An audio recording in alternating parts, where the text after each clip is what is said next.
Hi, everybody. Welcome to Realm of the Sacred Roots. I'm Dusk. I wanted to talk to you guys today and jump right into the topic. Let's talk a little bit about an experience I had the other day. It was sort of an epiphany for me. So I wanted to walk you through a little journey that I've been on and then let you know what happened to me the other day. And then hopefully maybe you can look inwards and ask yourself a couple of questions if you haven't already. So let's jump into it. I've been on many walks in my life spiritually. I've gone through many different walks, and I have no shame in that because I need to find what fits me. I need to seek truth, and I want to know what feels right for me. So that was my reason for doing so.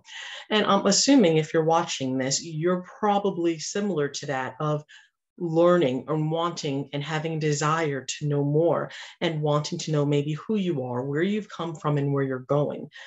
So in this journey that I've been on, I had to break away from how I was taught as a child, and I'll call it the brainwashing, but how I was taught as a child when I grew up in church. There were a lot of things that I believed in as far as the doctrine goes, and as far as um, some of even the teachings, the preachings that went on, some of those things I agreed with. I did my own research and they felt right to me. However, there were other things that I saw that didn't sit right with me, that I thought were hypocritical, or that I saw happening in leadership. And I just couldn't stay within that environment. It wasn't truthful. And so I ended up leaving. As I went through all these other paths, different systems, I realized I still had an attachment to the original way I was brought up, which was Christianity. There was still an attachment there.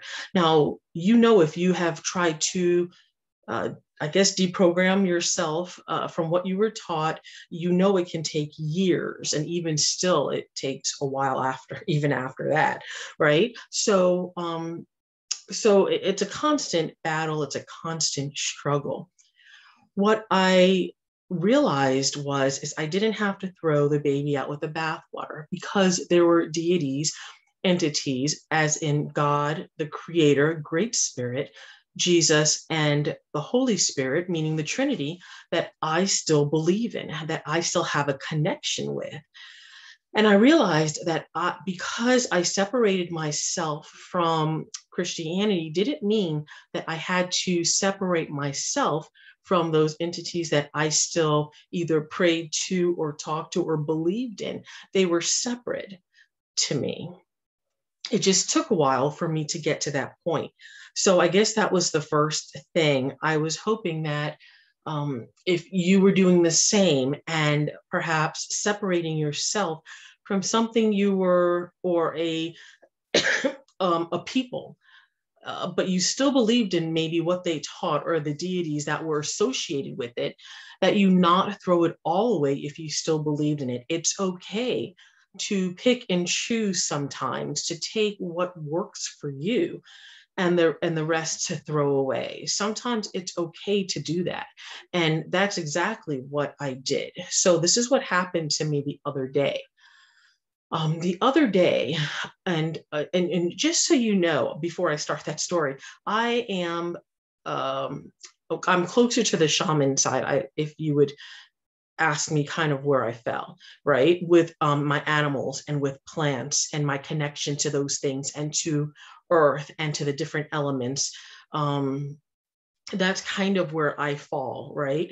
More aligned with Native American Great Spirit and honoring our ancestors and the Orishas and Loa. So that's kind of where I fall. If you were to just quickly sum up where I'm at. So the other day, I'm such an animal advocate. Something happened the other day, and it really just, I was just tired of these certain animals over here getting killed. And it really just struck me. I was really mourning for these animals. And also my role as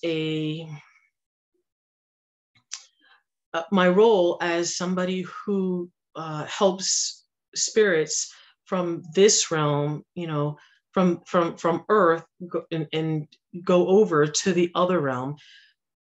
I just feel for certain things, and I feel things like my empathy level, I feel like is, off the chart sometimes. And as an empath, it just depends, right?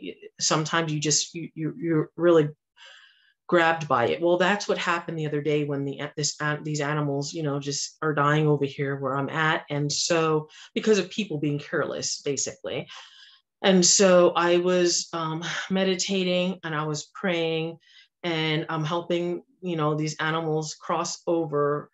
And sometimes you get to a level in your spirituality, right? And not even just that, but just as a human, where you can't necessarily lean or cry to another human.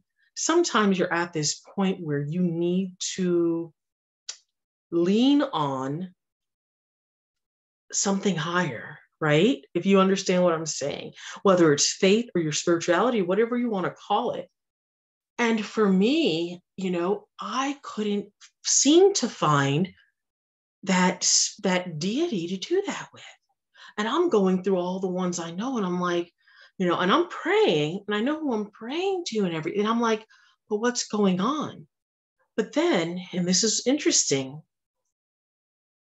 then I felt the spirit of Jesus, which might shock a lot of people, and it might not others. And I thought it was interesting because it's been a while since he's shown up. It's been a few years, but he was the only one I felt comfortable enough, one, and he was the only one that showed up, one, where I felt his energy. I felt his presence. It was for a short period of time, but I felt his presence. And it was a comforting brother that was able to show up and get it. And he showed one other time, and it was me mourning and grieving. So, and it's hard for me to even say that sometimes, and it shouldn't be. And that's why I wanted to make it a point to do this video, because of the stigma of the name Jesus. Because of the stigma, he is a force to be reckoned with, and that name does have power. And a lot of people understand that in the spirit community.